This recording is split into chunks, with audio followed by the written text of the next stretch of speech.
Ladies and gentlemen, Sparking Zero is now 1 month into its release time. If you had the early access this week on the 11th, it will be officially 1 month for the final standard release. I want to let you guys know, or ask you guys, how you guys are liking this game right now. I know I made like a Dragon Ball Sparking Zero's dead video, a little clickbait, I'll throw in a little clickbait and every now and then, you know what I'm saying? But this video is just kind of another yap session of Sparking Zero and a month later, and how I'm seeing the reactions and things like that. So Sparking Zero a month later feels just how I typically felt it was going to be. When this game launched with its whopping, what, it was like up to almost 200k, or I think it was that high. Correct me if I'm wrong. It was a lot of Steam players playing, and I know there's more on console. The main problem, or the main thing that I already knew was going to happen, was it was going to get a big, like massive launch. It was going to be a crater-sized launch, and after a while it was going to die down. To my expectation, yeah, it went down to what, like the 9,000s, as little as 8,000s on Steam specifically, but we don't know how it is on console or anything like that. What I have to say about that is, guys, this is, again, a very niche market. I don't know why people still think that anime or Dragon Ball, I mean, it's more popular than ever. It's definitely the most popular IP out there, but still in the niche market that it's being put in, which is like anime fighting arena. Like, not only is this an anime fighting game, but it's an anime fighting, like anime arena fighting game. Like, it's not that popular. You know what I'm saying? It's not gonna be that big. It's not gonna be having 50k people. Like, I think some of you are expecting 50k still to be playing, or even 20k still to be playing right now, and like, that's just not logical. It's not like, I don't know, it makes my mind kind of like twitch, because it's like, how do you possibly think that this game was gonna hold, what, 100,000 people up to this day? No, most of the people that got this game just wanted to relive their childhood for a little bit and then hop back on Call of Duty or NBA 2K. Like, or even if you don't play those games, there's other games that came out. There's games like Metaphor. There's games like other games. Shadow Generations came out. Silent Hill. There's so many other games that other people play. Like, expand your range, expand your repertoire. Why are you just sitting on one game? Like, you can't expect everybody to be playing a freaking Dragon Ball fighting game every single day. I mean, I have, but you can't expect that out of everybody, and that's what I expected. So with this being a month later, the kind of outlook on Sparking Zero is now, okay, so now that we have the player base that we have now that we have a few thousand people, which is still a pretty good bit, let's look at why there's this many people staying in the first place. Well, for me, that's what I wanted to tell y'all earlier. For me personally, I've been playing this game just as much as I played Xenoverse. And Xenoverse, I played religiously. Like, I got up on the morning, like, every day, and at the time I was in school, I got up before school, I played the game. But right after school, before I did my homework, I played the game. Right after homework, I was playing the game all night. You know what I'm saying? So Xenoverse definitely has a special place in my heart. The fact that I'm putting in the same time into Sparking Zero as I was in Xenoverse. I have 1,000 hours in Xenoverse, but that's obviously over years. But like, I can feel myself every day getting up before I go to work or before I have something to do. I go play Sparking Zero. I play a few matches. I play a few ranked. I train a little bit. Like, that feeling of getting on and playing Dragon Ball game, it's back for me. I don't know about anybody else, but that's what I've been getting. It's back for me. It's back. We're back, in my opinion. And so the people that are staying, I feel like you guys that are hardcore Dragon Ball fans, and you knew that this was not going to be that big of a game, but you got what you wanted out of it. I got what I wanted out of it. A good fighting game that has a great, I would say good story, pretty good story. Customization. They can do a lot better on that, but again, there's gonna be some more stuff later on in this video that I discussed, why I think some of these things aren't that bad. But with that, a good battle mode, like, online is good, other than the bugs and stuff like that, and like, online is pretty tight. The netcode isn't that bad. Like, have you guys noticed that? Like, come on, like, things like that. The netcode, it may be like buggy in some areas, but guys, it's not terrible. It's not bad. Like, the connection issues aren't that bad. They got rage quitters and stuff like that, but like, the game launched were pretty good.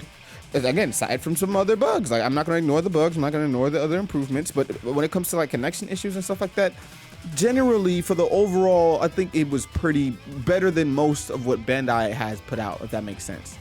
especially at launch. With that being said, a month later, I'm still not done with the story.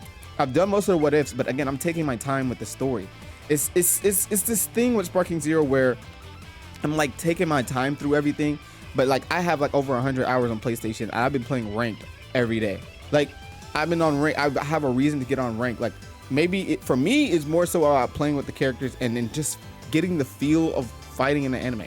Guys, I would literally go and watch Dragon Ball Super, and then when I used to do, I was like, damn, I wish I could do that. I wish I could play like that. And I would try to go play it in Xenoverse, and it wouldn't feel the same. It would not feel the same.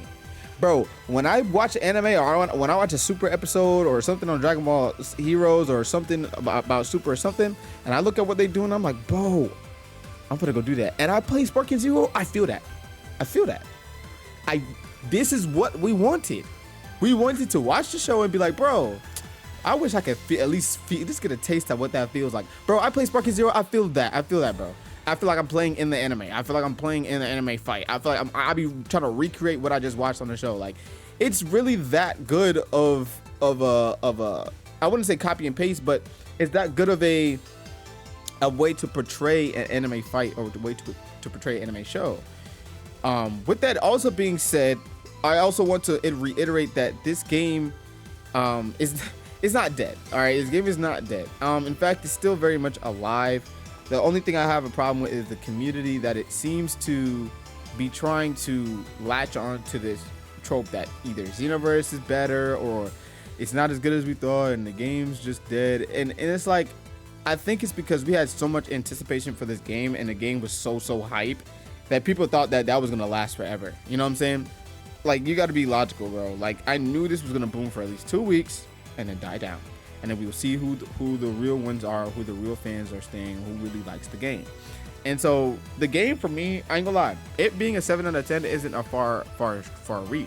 I can see why it gets a 7 out of 10 for some outlets, specifically IGN. This time is when I'm not gonna harp on. I don't like IGN, but this is the one time I'm kind of like, okay, I can see why you guys gave it a 7. It's an 8 for me, 8.5. Just to add a little extra Z points. But other than that, it's a solid game. It's the best Dragon Ball game we have. It's the best anime game we have. It's not even close. And so again, a month later, we're shifting the conversation to drop the album to please stop this. Like people are not. A lot of people are upset with how the game has turned out. And I get your sentiments, but at the same time, you got to realize that. I keep telling people this, and it's gonna take a while for people to grasp it. It's gonna take a minute. But guys, we're in a new day and age, man. It's games being launched, finished is not. It's not an expectation anymore. We can't keep trying to. It's not. It should be standard. And when we get it to the point we can, then sure. But guys, it's not. Let me just tell you something. It costs less to make a game half done and put updates out later based on the revenue that you get from the launch than it is to make a full game at launch using those resources and money in hopes that your game does well. You know what I'm saying? What if they put too much in the game? What if they do add too much in the game and they put it in the game and we didn't like it? That's all their money down the drain. Again, I understand both sides. Again, I'm not advocating for us to be having half done games at launch. Listen, I'm not. Listen, please don't make that the takeaway.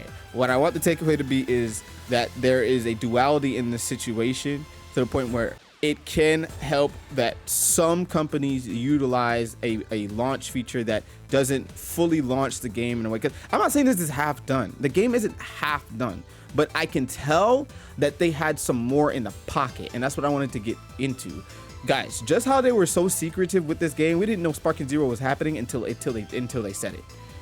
We don't know what they have planned for this game. We still got Orange Piccolo, Beast, and all these types of characters. We don't know what they have planned for this game, guys. The update, that's why I'm really not worried, because I could tell it's gonna be the same. It's gonna be just like Xenoverse. It's gonna be just like every time Xenoverse drops a DLC, everybody flocks. Everybody go to it.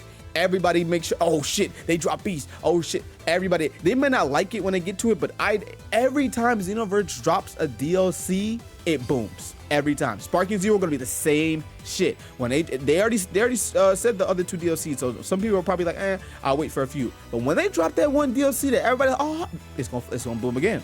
And then hopefully there are some other changes and improvements to the game that are happening by then, because we're supposed to be getting our first DLC at least by the beginning of next year.